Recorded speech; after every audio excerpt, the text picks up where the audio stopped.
Hello everybody, and thank you for tuning into For the Love of Gaming's video review of Section 8 Prejudice. This is Smitty Smith, and I am going to give you a quick rundown of basically how this game works. We're going to talk about the single player, the multiplayer, and the modes that are included.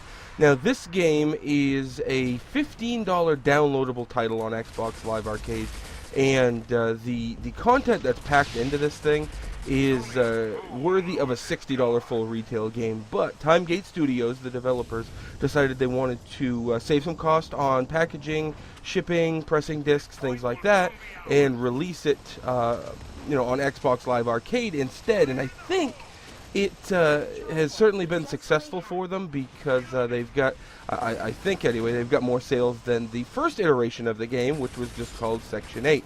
Now, we're going to briefly talk about the single player. What you're seeing here is actually the multiplayer. But the single player campaign, it took me anywhere from, I would say, 6 to 9 hours. And that's because I played through my first playthrough on hard. And the only complaint that I have is the difficulty spikes were unexpected, and they certainly caused me some frustration.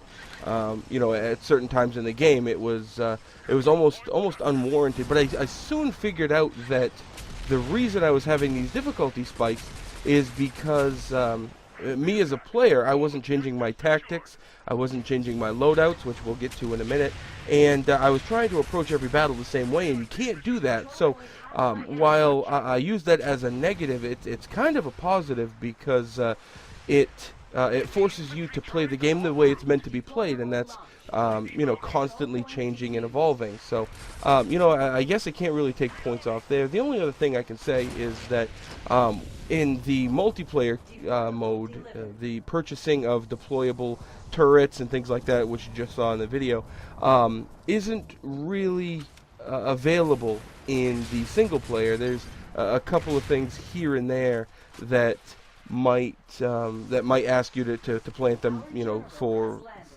story effect, but it's not a big part, and that kind of disappointed me. Okay. The single player campaign, the story itself was good. It wasn't fantastic, but I really honestly didn't go into this game for the single player mode. That's kind of a bonus, because the bread and butter of this entire game is the multiplayer, and that's what you're seeing here. This mode here you're looking at is called Conquest, and what it is you either have one enormous map with 4 points, or a scaled down version of one of those maps that has 2 points. Okay, you're basically, and on this map I'm playing on 1/3 of another type of map, and I've got point 1 and point 2.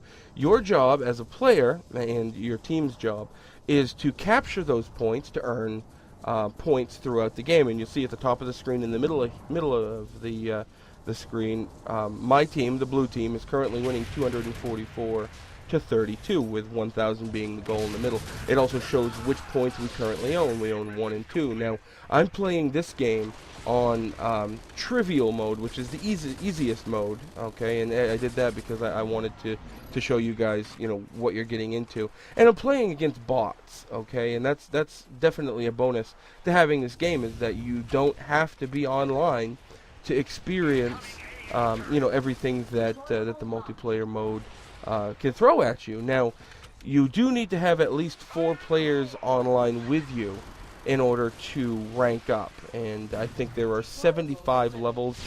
Each levels can unlock different weapons, ammo types, grenades, and things like that. You see, I'm using a mortar here shortly, and another quick thing you'll see is on the bottom right hand side of the screen, near my ammo where it says 250, 245, you'll see a little circle, and it's currently filling up with with the yellow.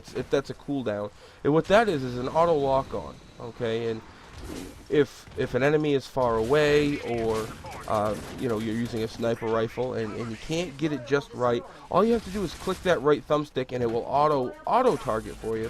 It will see, I just used it there. It basically puts your crosshairs on the player, and it's guaranteed to do some damage. Okay, now further on the top left hand side of the screen, you will see I've got armor.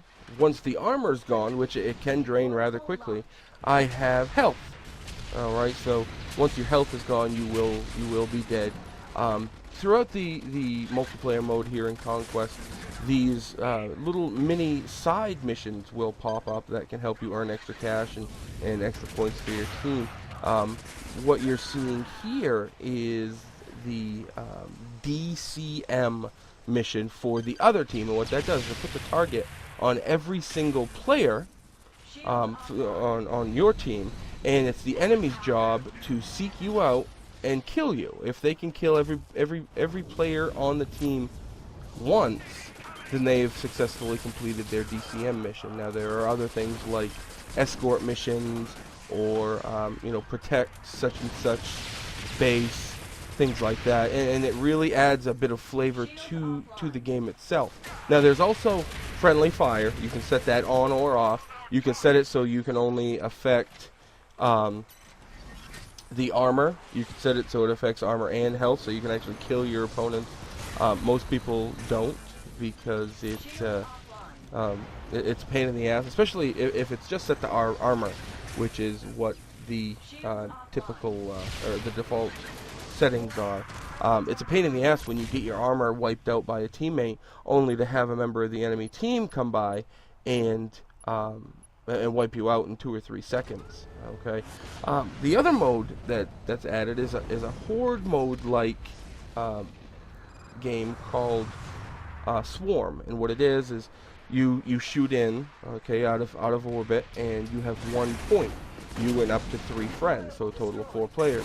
You have 1 point to hold on to, and the other team, the enemy, in this case it's always bots, will send enemies to try to overtake that point. Okay, and you have to survive 3 major waves of the enemy, which are the ARM, the ARM.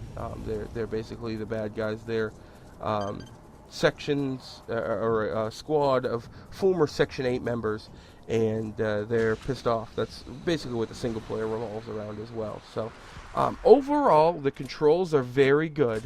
The only difference between this and a common first-person shooter is that your jump, aka your jetpack, is on the left bumper. And while it might feel a little bit weird at first, the reason they do that is because when you're flying, you want to be able to use your right thumb to target, because a lot of combat does take place in the sky. The graphics, as you see, are decent on these snow levels. You can see frost develops on the screen and on the gun and things like that. And I left the game with a feeling of enjoyment. For $15, first off, this game is a steal.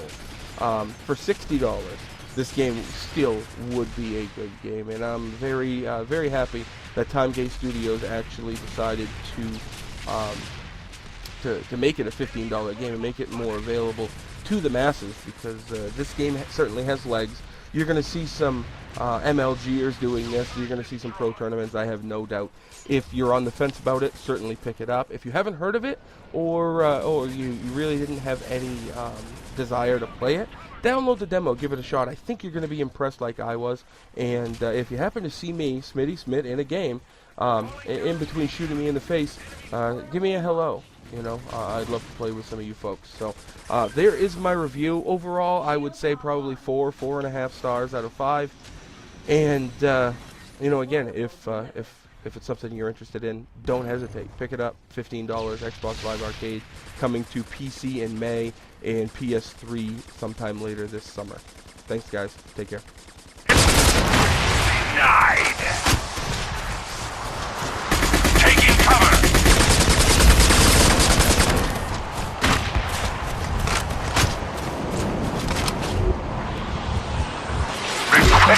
Tank drop.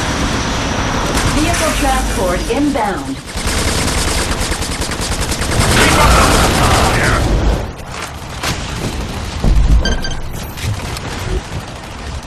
Keep focused. Vehicle has been delivered. Deployable destroyed. Deployable launched. A tank can seat up to 4 crew members. Drivers can use jump jets to take the tank airborne.